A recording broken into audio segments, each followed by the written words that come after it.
Well, welcome back, everyone. It is Friday, July 25th in the MLB. Our two favorite picks are on the way. As always, it is Austin, joined by Logan. We have to recap how we did yesterday. One of our worst picks, actually, in the last month. Let's talk about it. We had Padres Cardinals first five under 4.5. Each of those two teams scored five in the first five. That thing was dead by the second inning.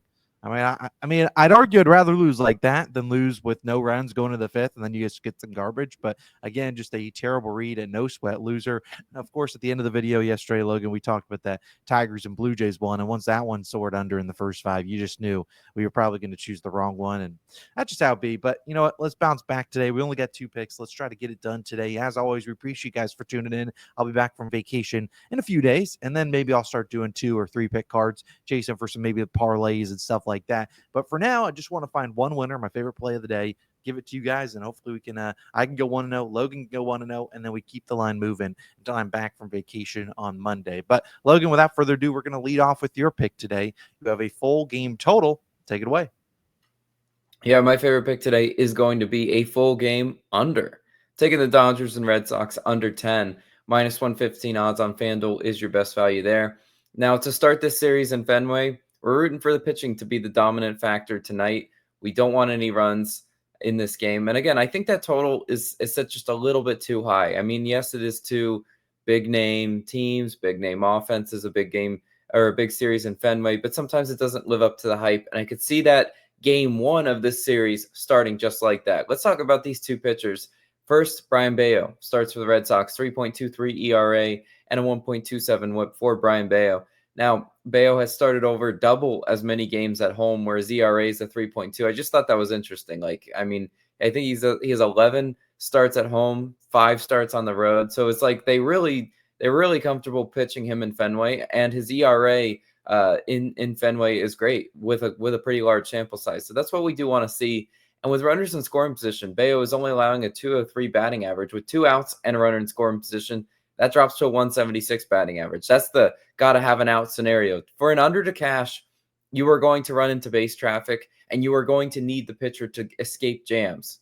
Just simply how it is. You rarely, with a total of 10, you rarely get a no sweat under where you don't have a lot of base runners. So again, looking how these pitchers do versus base runners is something we have to see. And Brian Bayo has been really good, especially against the Dodgers offense that can, have the big inning and threaten an under. Bayo also, he does get better third plate appearance.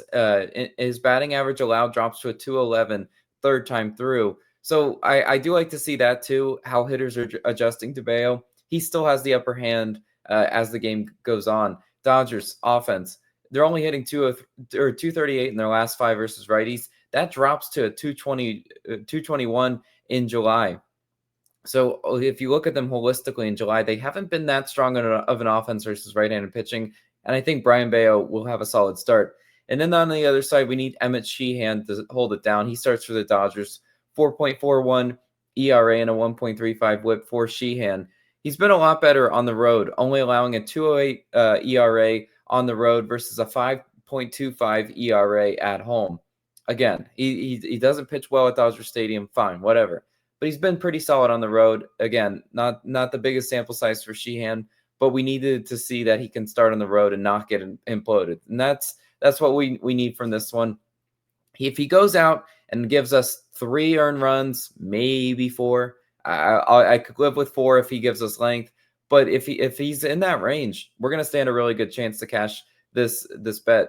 His batting average drops from 370 first time through the order to 235. So again, that's a really stark contrast. It's again partially because there's just not a whole lot of starts for Sheehan. But as he's getting more innings under his belt, I like to see that he does get better as the game goes on, and I think he will get better as the season goes on and does get more time, pitching, because I think he started most of the year injured, and he finally is coming back from that. Red Sox hitting 232 in their last 5 games versus right-handed pitching. Not that strong. I mean, they've in the month of July they've been really good versus righties, but maybe it's tapering off post All-Star break. Hopefully that's what we get tonight. And in July, Boston's second in bullpen ERA, Dodgers are 25th. Both these two starters come out, we're going to have to rely on the bullpens to hold it down. Now you could say, Logan, that Dodgers bullpen is shaky. The Red Sox bullpen has been nails, but the Dodgers bullpen has been shaky, and I understand that. But if this game is close or semi-close, both bullpens are rested, and we should have the high leverage arms available and ready to pitch in this one, especially knowing that Crochet starts tomorrow. I think the Red Sox could be a little bit more aggressive with their bullpen strategy tonight. Get the better arms in there tonight, and even if Bayo does find some trouble. So hopefully he doesn't, and hopefully both these starting pitchers hold it down. Love this as my favorite pick of the day. But Austin, you got a player prop. Where are you going?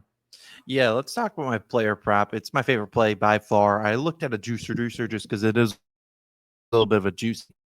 But ultimately, first game of series, I feel like sometimes you can see some weird results where maybe a team that's been red hot scores 0. And so I'd rather not do something like that. Instead, I'll just lay a little bit of juice here on Nick Pivetta under 2.5 earned runs. Back to the scene of the crime. The Padres pitcher, yes, it's minus 150. Let it out in the comments. I get it. Juicy pick. But let's try to get some winners under the belt. I'll have some plus money picks, I'm sure, when I get back or maybe tomorrow on the weekend slate. And like I said, I looked at a juice reducer in terms of Phillies and Yankees both to score in the first 5 or first 7.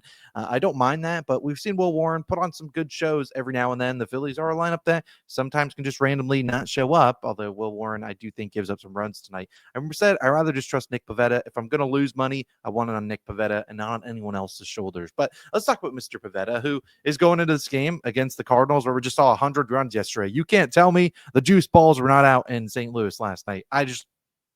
How are there this many home runs for two pitchers? We talked about Yu Darvish. I didn't give him a home run this year. Sure, Sonny Gray wasn't great in the last start, but feels like the juice balls were there. That's just a conspiracy theory. But I do think that we'll see a guy, Nick Pivetta, who's been pitching the best pitcher in baseball over the last month or so. We've seen him absolutely dominating teams. We've seen his last 5 starts. He has a .57 ERA, not a 5.7 ERA. He's only given up 2 earned runs in his last 31 innings in the last 5 starts. He has been dominant. And what we like to see, the weather's on our side tonight, minus 2% home runs, minus 8% home runs in there. And it's not like he's faced some trash lineups in his last 5 starts. He faced the Nats twice. Sure, bad lineup, fine. The Phillies twice, and he faced the D-backs. So again, a lot of teams that are pretty good at hitting, and he faced them several times. So they saw his pitches and then weren't able to make adjustments and hit him the second time around. What I like about him, he's great against lefties, great against righties. Yesterday, they did sack a bunch of righties in there. We'll see if they put more lefties. I don't think it really matters.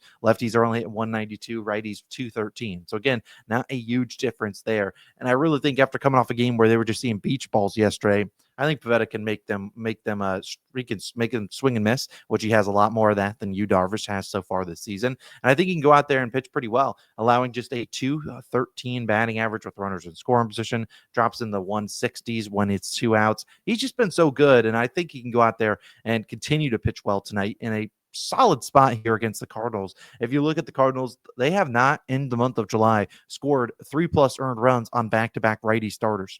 They just haven't. You have to go all the way back to June. And so I think coming off a Yu Darvish game where Yu Darvish just seems to not have it so far this season, granted, coming back from injury, Pivetta's been pitching lights out, 2.81 ERA, a 1 whip this season.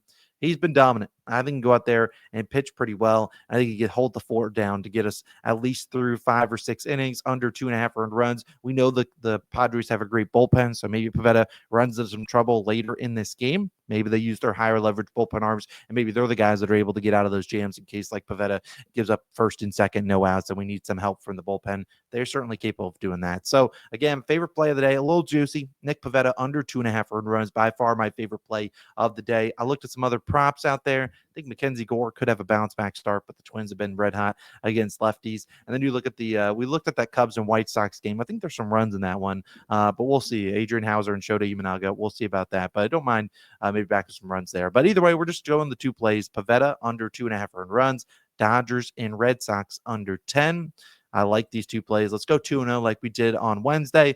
Let's just pretend like that Thursday pick didn't happen because that was a disaster. We'll see you guys back tomorrow with some more picks. As always, let us know your favorites down below. Like for some good lucks. Let's go 2-0, and maybe we'll do a giveaway tomorrow if that is the case. We'll see you guys then. Peace out.